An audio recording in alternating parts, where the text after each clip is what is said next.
ఓం నమ శివాయ. కమలాలయం అంటే తిరువారులో పుట్టుక, చిదంబర దర్శనం, కాశీలో మరణం ముక్తినిస్తే వీటితో ఏం పని లేకనే ఎక్కడున్నా కానీ అరుణాచలం అంటూ స్మరిస్తేనే ముక్తి అంటూ ఈ శ్లోకం చెప్పారు. జననాత్ కమలాలయే దర్శనాదభ్ర సదసి కాశ్యాంతు మరణాన్ముక్తి స్మరణాదరుణాచలే అని.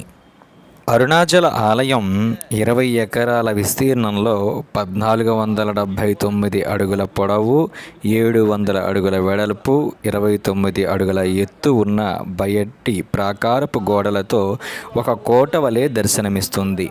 ఈ ప్రాకారం 4 వైపులా 4 ఉన్నతమైన గాలిగోపురాలతో ఆలయ ఘనకీర్తిని ఆకాశవాసులకు కూడా ఆశ్చర్యం కలిగించేలా అరలారుతూ ఉంటుంది.